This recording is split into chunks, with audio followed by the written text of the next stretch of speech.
નમસ્કાર મિત્રો, પોલીસ ભરતીના નવા અભ્યાસક્રમ પ્રમાણે ગદ્ય ખંડનું છે એ પઠન કરી અને નીચેના પ્રશ્નોના જવાબ જે આપવામાં આવે છે એમાં આજે આપણે બીજો પેરેગ્રાફ છે એ જોવાનો છે। તો ચાલો મિત્રો, આપણે બીજો પેરેગ્રાફની શરૂઆત કરીએ। પહેલાં એનું પઠન કરીએ અને પછી નીચેના પ્રશ્નો જે આપેલા છે એના જવાબ છે એ શોધીએ।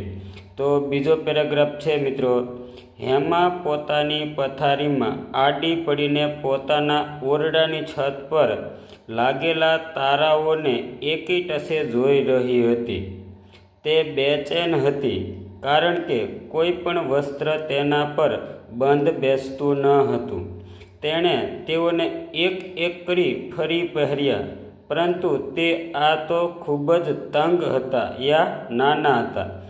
એક કબાટ વસ્ત્રો એટલે કપડાથી ભરેલું હતું, પરંતુ તે તેમાંથી એક પણ પહેરી શકતી ન હતી। ત્યારે તેને એક વિચાર આવ્યો। તેની આંખોમાં ચમક આવી ગઈ। તે માતાના ઓરડા તરફ દોડી તેણે કહ્યું, માં, મારે નવા કપડાં એટલે કે વસ્ત્રો જોઈએ, પરંતુ જ્યારે હું મારા જૂના કપડાં એટલે કે વસ્ત્રોનું દાન કરું, હવે વધુ કપડાં એટલે કે વસ્ત્રો સંગ્રહ કરવાની જરૂરત નથી। તેની માતા મલકાઈ અને તેને ભેટી ગળે લગાડી। તેની દીકરી દયાળુ હતી। તો મિત્રો, આ પેરેગ્રાફ આપણે વાંચ્યો છે, તો એને આધારે એમાં કયો વિચાર રહેલો છે, કેવા શબ્દો આવેલા છે, બરાબર। તો એને આધારે છે એ નીચે પ્રશ્નો છે એ આપેલા છે, તો એનો આપણે જવાબ છે એ નક્કી કરવાનો હોય છે। એટલે કે આવા પેરેગ્રાફ વાંચી અને એના આપણે નીચેના પ્રશ્નોનો જવાબ આપવાનો છે। એટલે પેરેગ્રાફ વાંચતી વખતે ખાસ કાળજી રાખવાની હોય છે। જો સહેલો આવો પેરેગ્રાફ હોય તો એકવાર વાંચીએ તો આપણને સમજાઈ જાય, પણ જો અઘરો પેરેગ્રાફ હોય, ગૂઢ રહસ્યવાળો વિચારવાળો હોય તો જરૂર જણાય તો મિત્રો ફરી વખત પણ વાંચવો જોઈએ। તો હવે આપણે એના પ્રશ્નો નીચે આપેલા છે તે જોઈએ। પ્રશ્ન પહેલો છે, હેમા પોતાની પથારીમાં આડી પડી હતી કારણ કે તે થાકી ગઈ હતી, બી તારા જોવાનું પસંદ કરતી હતી, સી વિચારી રહી હતી કે શું પહેરવું જોઈએ, અને ડી આળસુ છોકરી હતી।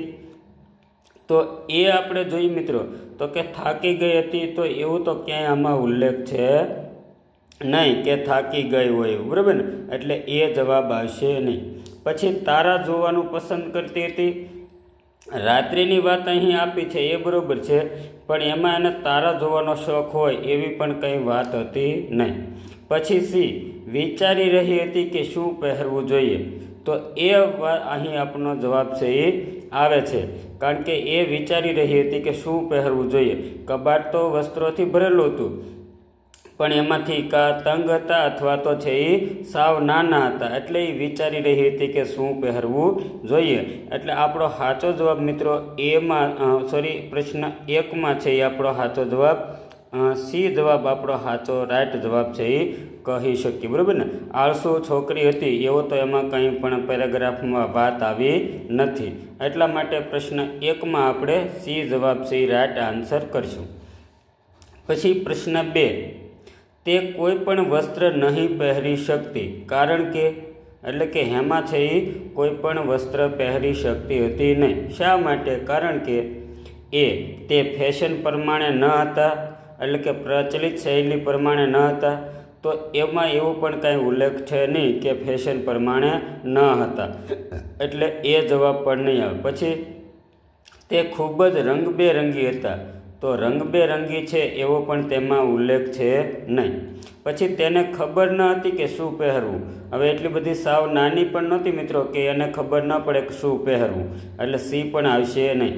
પછી ડી વસ્ત્રો તેને બંધ બેસતા ન આવ્યા, એટલે કે વસ્ત્રો તેને યોગ્ય ન લાગ્યા અથવા તો એને ગમે એવા હતા નહીં, એટલે વસ્ત્રો તેને બંધ બેસતા ન હતા એ વાતનો ઉલ્લેખ છે એ અહીં આપણને જોવા મળે છે, બરાબર ને મિત્રો।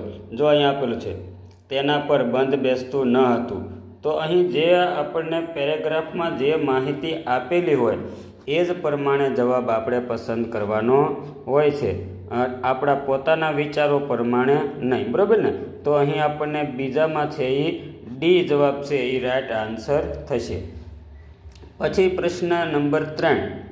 તો પ્રશ્ન નંબર 3 એવો છે મિત્રો કે સંગ્રહનો સમાનાર્થી શબ્દ ખાલી જગ્યા છે અથવા તો છે. તો ખાસ મિત્રો ધ્યાન રાખવાનું કે પેરેગ્રાફ વાંચો ત્યારે અંદર જે શબ્દો આવેલા હોય એના સમાનાર્થી શબ્દ પણ તમને આવડતા હોવો જોઈએ અથવા વિરુદ્ધાર્થી શબ્દ પણ ક્યારેક છે એ પૂછાતા હોય છે. તો આવા સમાનાર્થી શબ્દ પણ ખાસ ધ્યાન રાખવું. તો સંગ્રહનો સમાનાર્થી શબ્દ છે તો સંગ્રહ એ ભેગું કરવું, બી વહેંચવું, સી એકબીજાને આપવું, ડી ભેટ આપવી. તો સંગ્રહ કરવો એટલે ભેગું કરવું, એ એનો સાચો જવાબ થયો કહેવાય. રેડી મિત્રો? તો ત્રીજામાં એ જવાબ છે એ રાઈટ આન્સર છે. અહીં તમને સમજાય એ માટેથી મિત્રો હું સાચાની નિશાની કરું છું, પણ જો એ જવાબ હોય તો તમારે OMR શીટમાં મિત્રો નવોદયની પરીક્ષા આપતા હોય તેવા મિત્રોને પણ ખાસ ધ્યાન રાખવાનું છે, અને પોલીસની તૈયારી કરતા હોય એવા મિત્રોને પણ. જો તમારે OMR શીટ આપેલી હોય તો તમારે એમાં વર્તુળ છે એ ઘાટું કરવાનું છે. અહીં તમને દેખાય એ માટે મેં રેડ બોલ પેનનો ઉપયોગ કર્યો છે, પણ તમારે બ્લેક કે બ્લુ પેનનો જ ઉપયોગ કરવો, બરાબર ને? તો એ જવાબ સાચો છે, તો એનું વર્તુળ છે એ ઘાટું કરવાનું. પછી ચોથો પ્રશ્ન છે, હેમા છે એટલે કે હેમા કેવી છે? એ લાલચી છે, બી ઉદાર એટલે કે દાતા દાનવીર છે, સી સ્વાર્થી છે, ડી કંજૂસ છે. તો હવે આપણે લાલચી હોય, સ્વાર્થી હોય, કંજૂસ હોય એવું તો ક્યાંય આમાં પેરેગ્રાફમાં ઉલ્લેખ નથી, પણ એના જૂના વસ્ત્રોનો જે કબાટ ભર્યો છે એ આખા બધા વસ્ત્રો દાનમાં આપી દે પછી નવા કપડાં ખરીદવાની વાત કરે છે, એટલે એને દાતા દાનવીર કે ઉદાર કહી શકાય, બરાબર ને?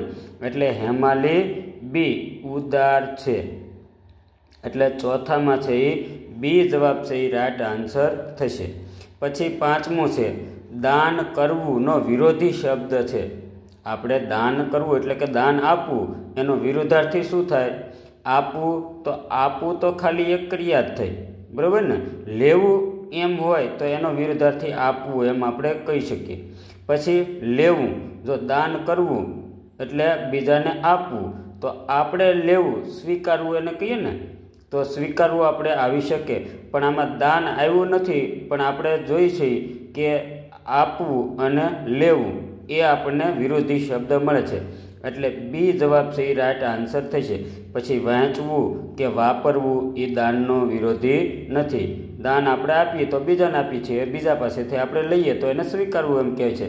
એટલે પાંચમામાં બી જવાબ છે એ આપણો રાઈટ આન્સર થશે. રેડી મિત્રો? તો આવા જ તે પોલીસની નવી મેથડ પ્રમાણે મિત્રો આવા પેરેગ્રાફની તૈયારી કરવા માટે અમારે વિડીયોને લાઈક જરૂર કરજો, અને ચેનલમાં નવા હોય તો સબસ્ક્રાઈબ કરવાનું ભૂલતા નહીં. Thank you for watching my YouTube channel.